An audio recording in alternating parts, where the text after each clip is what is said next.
Taj Rossi starting to fly. Millfleur's in front. Taj Rossi's grabbing it quickly. Taj Rossi's going to get up again. He's won. Taj Rossi a half length to Millfleur's. Never before had a 3-year-old dominated a spring carnival in Melbourne as Taj Rossi did in 1973. And it was a vintage year for 3-year-olds, with colts like Grand Sidium and Imagiel on the scene. It started for Taj Rossi like this. Well, I first saw him walking around the South Australian sales in Adelaide, sale yards and the showgrounds where the sales held in those days, and he just caught my eye as something pretty special and unusual, and I watched him for a couple of days and finally bought him, and I haven't regretted it naturally. Sold it to Vic Peters about a couple of months after that. Not long after the sales, fate played its hand. Melbourne businessman Vic Peters happened to be travelling on the same Adelaide-bound plane as Cummings. Before they reached Adelaide, the Matrice colt had found an owner. Yeah, I sat alongside him, he couldn't get away. But he was procrastinating for quite a month or so, and finally made his mind up, and he agreed to buy the horse, and it's been a very happy association ever since. And the unusual name? Now, Taj Rossi was out of Dark Queen by Coronation Boy. Consequently, he had a royal line.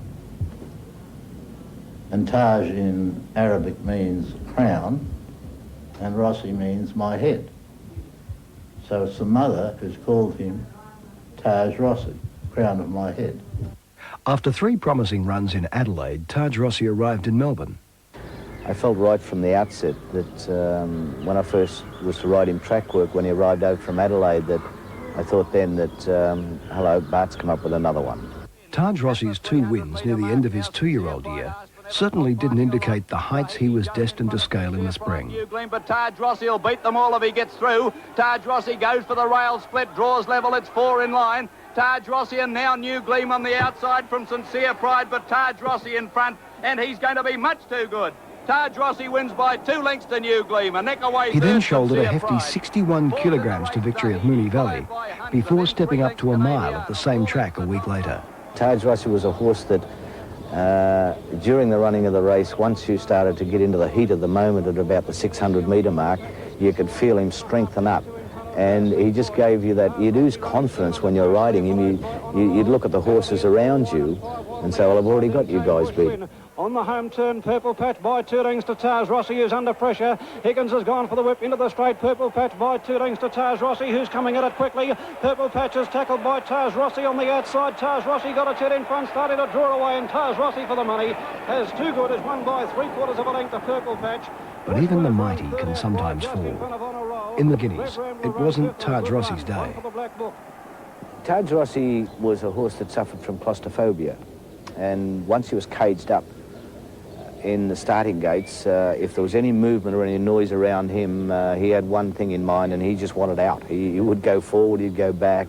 Even though from the incident in the starting gates, during the running of the race, I had no luck. I had classic horses around me all the time, and things just didn't go right. And, you know, I've got no doubt he should have won that race, but that's the luck of racing. Taj Rossi then took on Australia and New Zealand's best weight-for-age horses in the Cox Plate. You got to be in it to win it. If you got the colt there that's sound and well, and got the potential to win, you've got to try and get him in the race, which fortunately he was accepted, and because he won the Ascot Vale Stakes, he's eligible, I suppose, and he won it. Higgins couldn't make Taj Rossi's weight in the Cox Plate, and champion apprentice Stan Aitken was his replacement. He was a cool rider, and a boy that liked to listen. And naturally, I had a week's notice that he was going to ride him, so I must say I did think I punished Stan Gill a little bit for a week. With 400 to go, Like a Lover's gone, Swell Time hit the front. And led by a length on the turn to Taj Rossi tackling at Zambari, and here's Glenn Gowan out wide putting in his claim. They're followed by Craig Win and Strike again. On the turn, Swell Time joined by Taj Rossi, 2 lengths to Zambari. Glenn Gowan getting hampered by Zambari. It's Taj Rossi and Swell Time clear. 2 lengths to Zambari and Glenn Gowan off the course. Taj Rossi ahead in front, Swell Time coming at it again from Zambari. Taj Rossi and Swell Time stride for stride. Taj Rossi ahead in front, and he's won it. His tenacious win captured the public's imagination. However, Cummings and Higgins disagreed about his Derby chances. The horse just couldn't stay. He wasn't a 2,500 metre horse by no means, but his superior ability at set weights against his own age, it panned out right on the day. Even though I had a very, very rough run in the race, he was still capable of winning. He was a mile and a half horse, all right. He won the Derby pretty easily, and we beat Like a Lover, the stablemate. Peter Cook rode Like a Lover, and he told me at the furlong pace thought he had it won pretty easily. Cruised the lead. He put 2 lengths on very quickly, and just sort of cased the line. And Taj Rossi came from second last at the 600 metre mark, turning into the straight. Both Taj Rossi second last with Bushwin. Into the straight, Imogil had quickly raced up to hit the front, tackled immediately by Hasluck. They were followed by Asgard, taken to the outside, and Prince Shifnal. Like a Lover, Cook's got right up along the inside rail. Then Craig Wynn and Taj Rossi hooked out. Imogil the leader, Like a Lover and Prince Shifnal trying to get to it. 2 lengths away, Craig Wynn and Taj Rossi. Like a Lover put his head in front on the fence. Imogil's gone. Taj Rossi's running on solidly. Like a Lover broke clear. Taj Rossi coming home hard. Like a Lover getting tired. Taj Rossi picking him up. Higgins riding hard. Taj Rossi's got him and won. Taj Rossi had dominated, but the spring wasn't over yet. Just 1 week later, he took on Australia's best milers. As good as he was, many believed he was being asked to perform the impossible. All the experts said that he'd never win the George Adams after running a mile and a half and coming back to the mile. Anyway, you know what happened there. He beat the best milers in the land at the time. It's just a matter of putting his saddling on and collect the stake money. Time at the 700 metre mark now, and the leader was Portico, a neck in front of Valley Moss. I'm Scarlet 3 deep, 4 wide Bastille Bigger. Millfleurs parked in on the fence behind them, and they were followed by Lord Nelson trying to ease off the rails from Kister.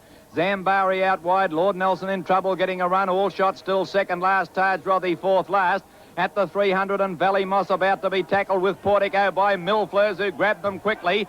Zambari running on fairly, and out wide Toltrease Romantic Sun, but Millfleurs shot well clear at the 200. She's more than 2 lengths in front of Toltrease. Taj Rossi starting to fly. Millfleurs in front. Taj Rossi's grabbing it quickly. Taj Rossi's going to get up again. He's won. Taj Rossi a half length to Millfleurs. And then I put him in again in the Sandown Guineas a week later. And I said to him, horses are not machines, Bart. I think he's had enough. And he said, while they're winning, you run them. On the home turn, under 400 left, or just over 400 left to go, and Noma first into the straight from Imogil. Taj Rossi is now starting to wind up quickly on the outside around the home turn, down to the 300 metre mark, and Imogil's gone to the lead, beaten off Noma. Taj Rossi is now joining in on the outside, and they've drawn well clear. Nandavilas running on. Imogil and Taj Rossi settling down to fight it out. There's nothing between them. Imogil the rails, Taj Rossi the outside. Taj Rossi got about a hit on Imogil, which is battling back well. Here's a great go. Taj Rossi starting to draw away, and Taj Rossi has won it by, I'd say, about a half nick on the line to Imogil. Sadly, Taj Rossi never recaptured the brilliant form he displayed during that memorable spring of 1973. He was the best 3-year-old colt that I ever rode. We never ever got to see his true ability because of a massive virus that he got in the latter stages of his 3-year-old career, and going after the very successful spring campaign and coming back into the autumn, and he was never the same horse. Taj Rossi's champion qualities were recognised internationally by the powerful Spendthrift Farm in Kentucky. He stood for several seasons alongside America's best stallions before his return to Australia in 1977. Back at home, he sired an Oaks winner in Taj Eclipse. Fittingly, she was raced by Victor Peters and trained by Cummings. Taj Eclipse on the outside has won the Oaks. Taj Eclipse has won it a great performance.